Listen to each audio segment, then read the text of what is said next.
इस वीडियो में हम सब लोग इलेक्ट्रॉन के ऊर्जा की गणना करेंगे।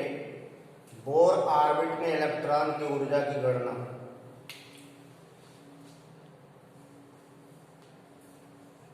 Calculation of energy of electron in Bohr's orbit.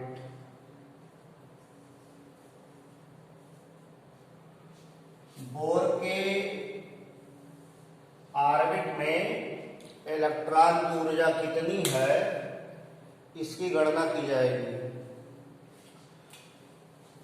Niels Bohr के सिद्धांत के अनुसार नाभिक के चारों ओर वृत्ताकार कक्षाएं हैं, जिसमें इलेक्ट्रॉन नाभिक की परिक्रमा करता है। नाभिक में प्रोटॉन की संख्या Z और चार्ज E, तो कुल प्रोटॉनिक चार्ज Ze हो गया। एक इलेक्ट्रॉन नाभिक की परिक्रमा कर रहा है, उसका चार्ज E है। तो किसी ऑर्बिट में इलेक्ट्रॉन की ऊर्जा उसकी स्थितिज ऊर्जा और गतिज ऊर्जा दोनों का योग होगी। तो बोर ऑर्बिट में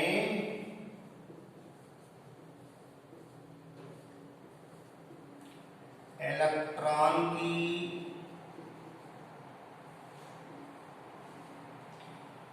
कुल ऊर्जा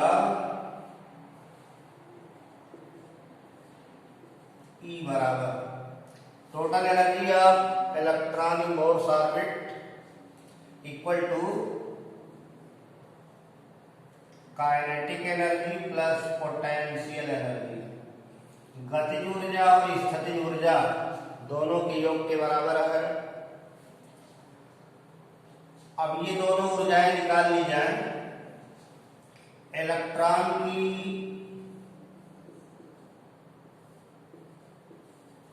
पोटेंशियल एनर्जी, स्थितिज ऊर्जा EP, potential energy of electron. तो ये कूलाम्बिक अट्रैक्शन फोर्सेस से निकाला जाता है। कांस्टेंट के प्रोटॉनिक चार्ज Ze और ये इलेक्ट्रॉन का चार्ज नेगेटिव चार्ज E बटे R, या potential energy equal to minus k Ze square upon R। ये पोटेंशियल एनर्जी हो गई। स्थितिज ऊर्जा हो गई। ये के कांस्टेंट है, Z atomic number, E charge है और R distance between nucleus and Bohr orbit. तो R दूरी है नाभिक और इलेक्ट्रॉन के बीच की। गतिज ऊर्जा निकाला जाए। इलेक्ट्रॉन की काइनेटिक एनर्जी, गतिज ऊर्जा E के equal to half mv square. ये काइनेटिक एनर्जी का फॉर्मूला है। गतिज ऊर्जा बराबर half mv square. b square का मान हम लोग पहले निकाल चुके हैं। b वेलोसिटी है,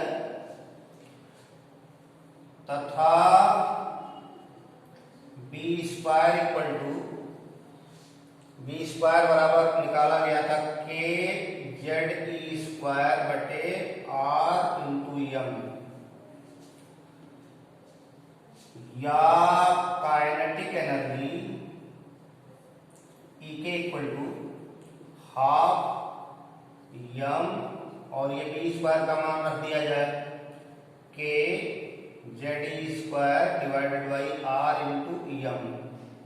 यम यम कैंसिल हो गया, या kinetic energy equal to k Z e square बटे 2r। अब ये एक जैसे हो गए तो पोटेंशियल और काइनेटिक एनर्जी को जोड़ दिया जाए, टोटल एनर्जी बन जाएगी। तो इलेक्ट्रॉन की बोर ऑर्बिट में कुल ऊर्जा, बोर ऑर्बिट में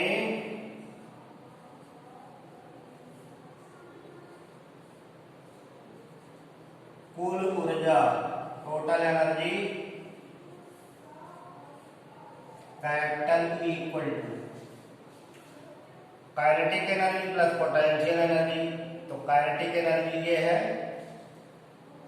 के Z e square divided by 2r और plus potential energy minus k Z e square बटे r।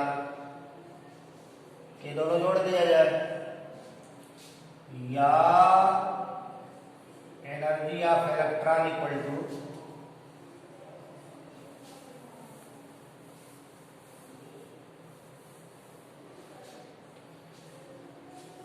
जोड़ेंगे तो ये प्लस माइनस गुणा माइनस हो जाएगा, इसमें से ये घटेगा तो आएगा minus k Z e square बटे 2r। इसको इक्वेशन 3 मान लीजिए। अब इसमें जो r है रेडियस, r का मान पहले पढ़ा गया है तो r का मान उसमें रखा जाए। समीकरण 3 में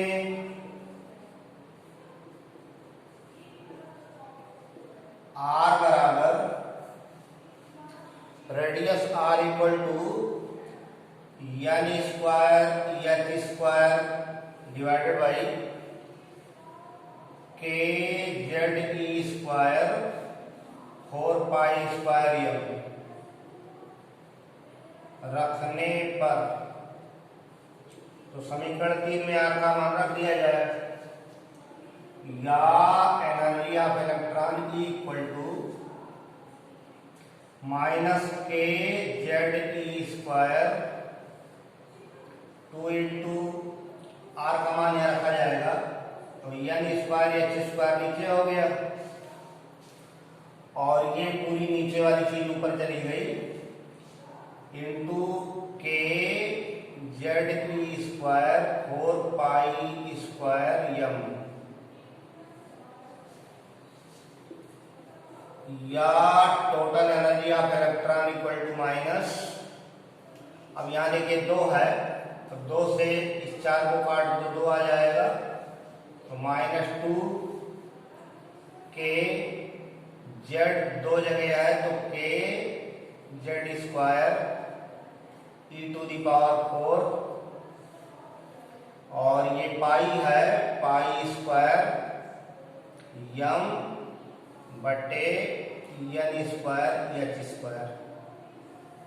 या एक व्यंजक मिल गया इलेक्ट्रॉन की ऊर्जा ज्ञात करने का, -2 के, तो के का यहाँ के स्क्वायर हो जाएगा, 2 के है k square Z square e to the power 4 pi square m बटे एन स्क्वायर एच स्क्वायर। ये इलेक्ट्रॉन की ऊर्जा ज्ञात करने का व्यंजक प्राप्त हुआ।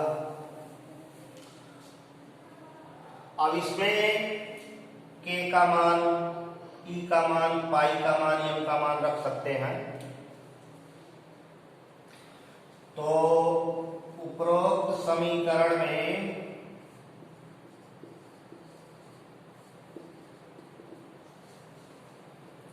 के, ई, पाई, एम और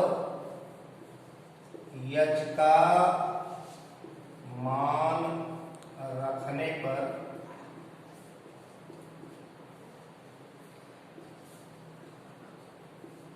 निम्न व्यंजक प्राप्त होता है।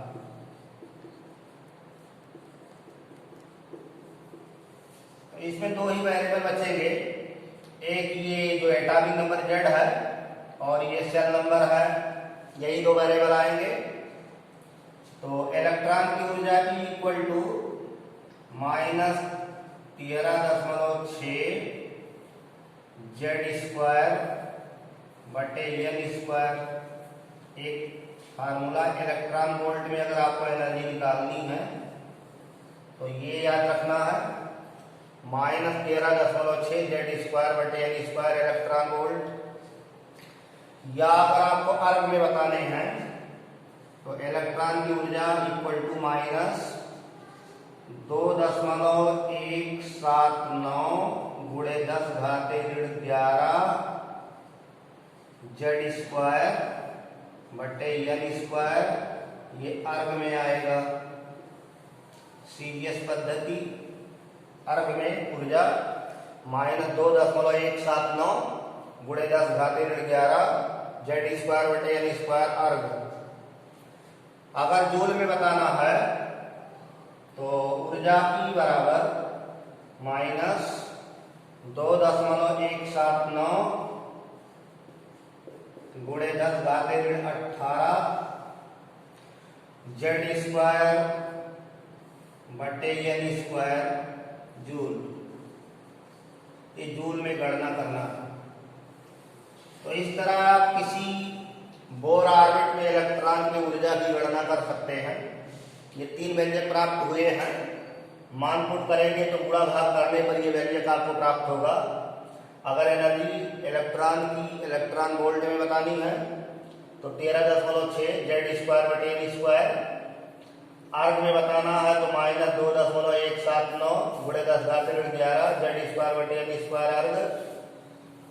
और जूल में बताना है तो -2.179 गुणे 10⁻18 जेड स्क्वायर बटे एन स्क्वायर जूल। इस तरह किसी बोर ऑर्बिट में इलेक्ट्रॉन की ऊर्जा की गणना आप कर सकते हैं। अब दो बोर ऑर्बिट के बीच ऊर्जा अंतराल आपको निकालने हो, ऊर्जा गैप निकालना हो या वेवलेंथ निकालना हो, वेव नंबर निकालना हो, तो उसकी गणना इस प्रकार करेंगे।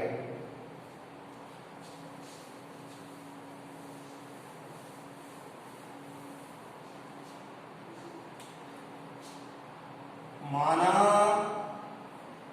N1 कोष में, कोष मीन्स ऊर्जा स्तर है, सेल नंबर है जिसमें इलेक्ट्रॉन मूव कर रहा है, बोर की निश्चित कक्षाएं हैं। N1 कोष में इलेक्ट्रॉन की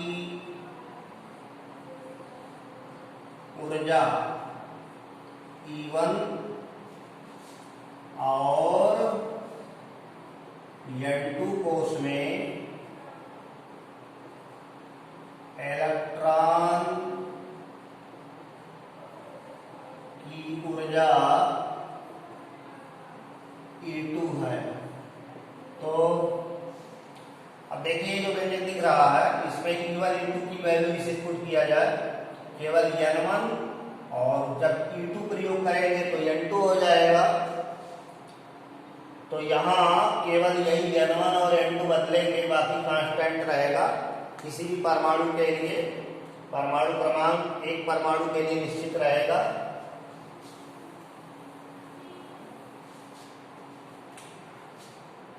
तो E1 इक्वल टू, यानी N1 सेल में इलेक्ट्रॉन की ऊर्जा E1 इक्वल टू -2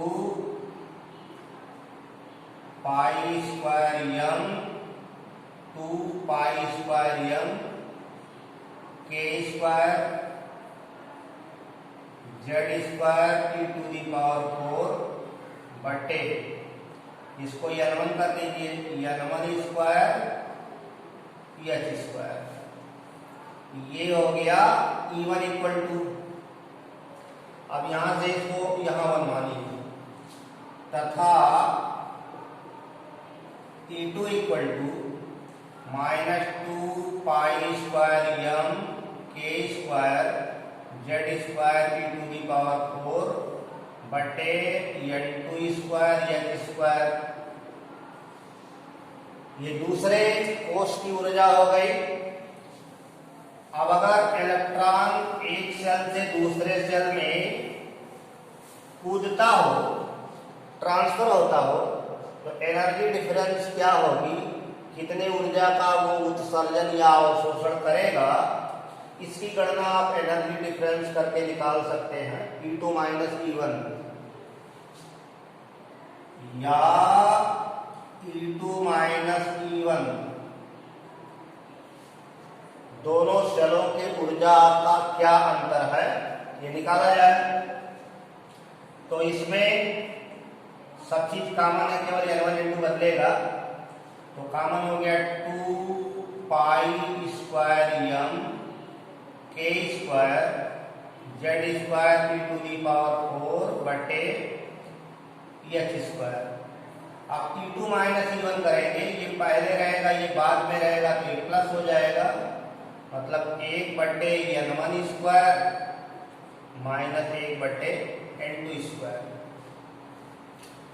ये ऊर्जा अंतराल है और नील्स बोर ने कहा है प्लैंक क्वांटम सिद्धांत के आधार पर कि इलेक्ट्रॉन ऊर्जा का उत्सर्जन या अवशोषण तभी करते हैं जब एक अस्थायी कक्षा से दूसरे अस्थायी कक्षा में कूदते हैं, स्थानांतरित होते हैं।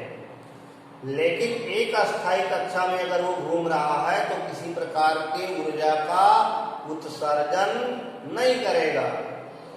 तो ऊर्जा उत्सर्जित या अवशोषित होगी जब एक ऊर्जा स्तर से दूसरे में वो जाएगा, और वो भी फोटानों के रूप में, ऊर्जा के पैकेटों के रूप में।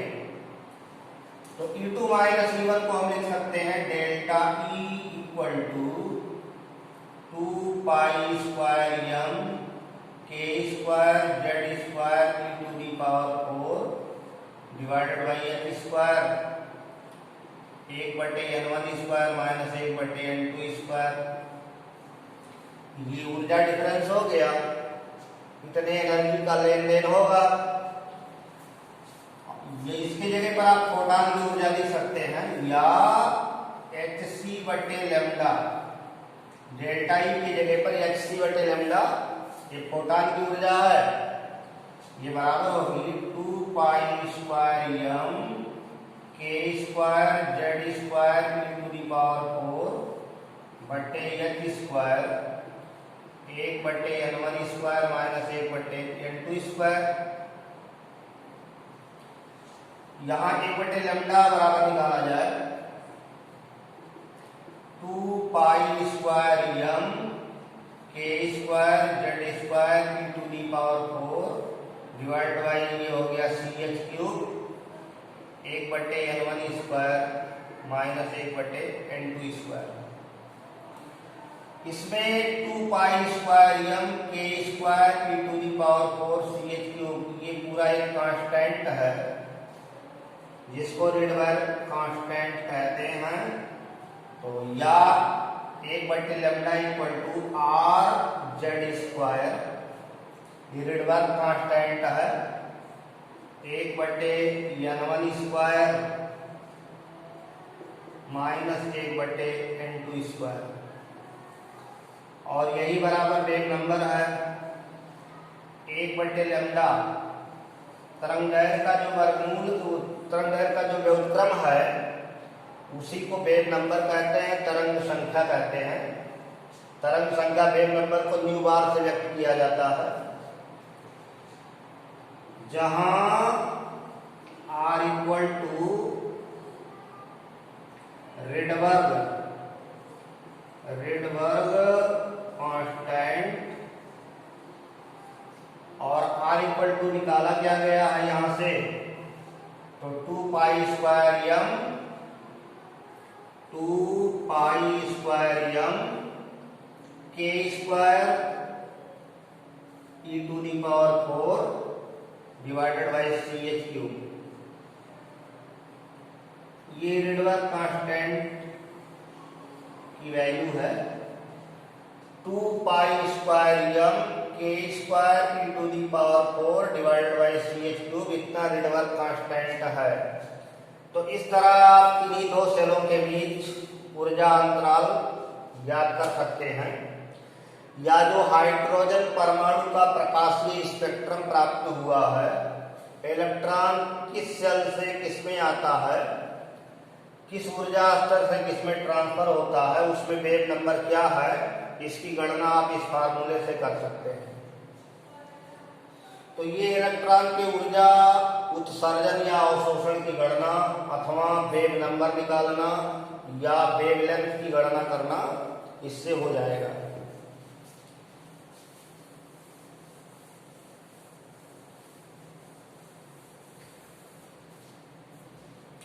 अब सेलों में इलेक्ट्रॉनों का वितरण जो बोरबरी नियम के अनुसार किया गया है वो आपको बताया जा रहा है। बोरबरी का नियम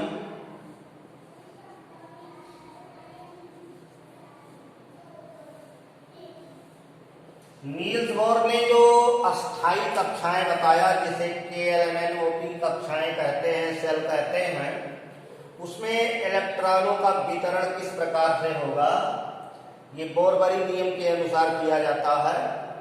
इलेक्ट्रॉन का डिस्ट्रीब्यूशन, इलेक्ट्रॉनिक कॉन्फ़िगरेशन KLMN सेलों में किस प्रकार से होता है, वो बोरबरी के नियम से किया जाता है। तो बोरबरी नियम के अनुसार किसी कोष में, किसी सेल में इलेक्ट्रॉनों की अधिकतम संख्या 2n² होती है। इलेक्ट्रॉनों की अधिकतम संख्या, मैक्सिमम नंबर ऑफ इलेक्ट्रॉन, किसी कोष में इलेक्ट्रॉनों की अधिकतम संख्या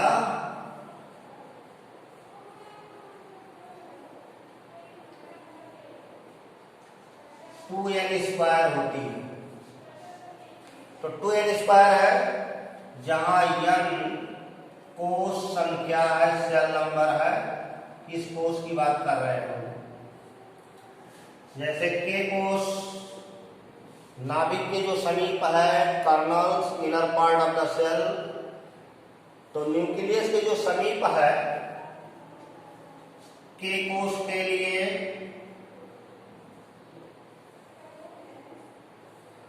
सेल नंबर 1 होता है। तो K कोष में मैक्सिमम आप इलेक्ट्रॉन भर सकते हैं। K कोष में अधिकतम इलेक्ट्रॉनों की संख्या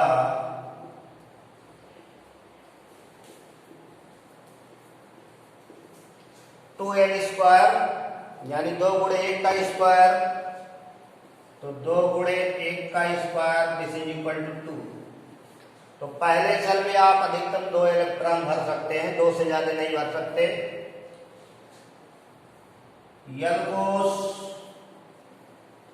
में अधिकतम इलेक्ट्रॉनों की संख्या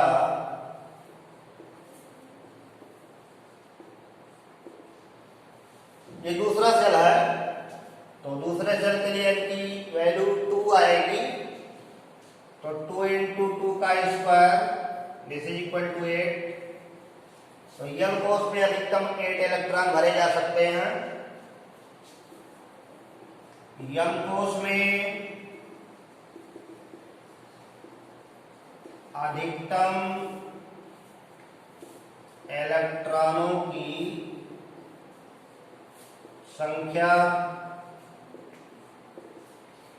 ये तीसरा कोष है, तो 2 गुणे 3 का स्क्वायर 18 आएगा। तीसरे कोष में अधिकतम 18 इलेक्ट्रॉन भर सकते हैं। चौथे कोष में अधिकतम इलेक्ट्रॉनों की संख्या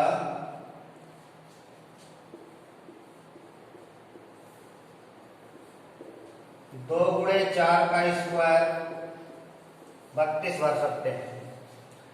तो किसी कोष में इलेक्ट्रॉनों की अधिकतम संख्या की गणना 2n² से करते हैं और चौथे कोष में अधिकतम 32 इलेक्ट्रॉन भर सकते हैं।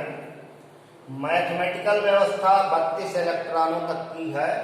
32 से ज्यादा इलेक्ट्रॉन किसी कोष में अब तक नहीं भरे गए हैं, इसलिए मैथमेटिकल गणना 32 तक चलेगी। अब जो बोरमरी ने प्रस्तुत किया है कि इलेक्ट्रॉन कैसे भरे जाएंगे किसी सेल में, वो आपको बता दे रहा हूं बहुत शॉर्ट में। इसी को ध्यान में रख करके आप इलेक्ट्रॉन भरेंगे। तो सेल है KLMNOPQ।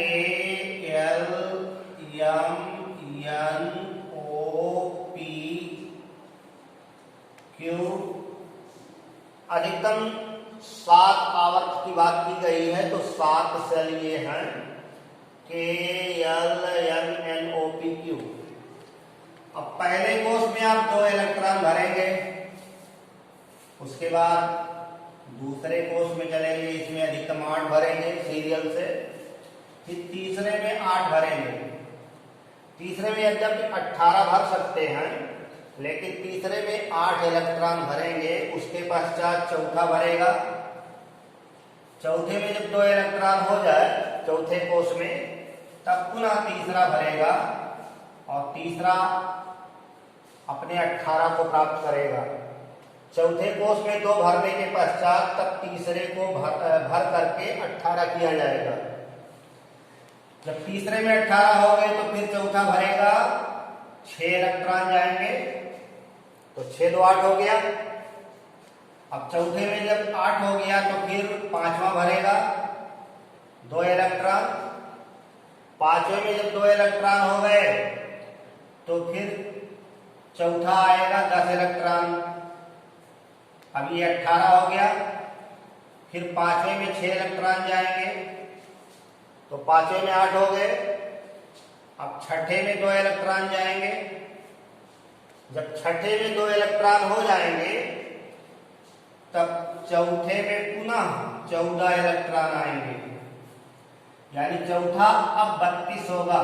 जब छठे में 2 इलेक्ट्रॉन, तब चौथे में 14 इलेक्ट्रॉन लौट करके भरेंगे। अब ये मैक्सिमम हो गया 32। इसके पश्चात पांचवें में 10 इलेक्ट्रॉन भरेंगे, फिर छठे में 6 इलेक्ट्रॉन, फिर सातवें में 2 इलेक्ट्रॉन, और 7 में जब 2 इलेक्ट्रॉन हो जाएगा तो पांचवें में लौटकर 14 इलेक्ट्रॉन भरेंगे। अब पांचवें कोष में 32 हो गया। फिर छठे में 10 इलेक्ट्रॉन भरेंगे और सातवें में 6 इलेक्ट्रॉन भरेंगे।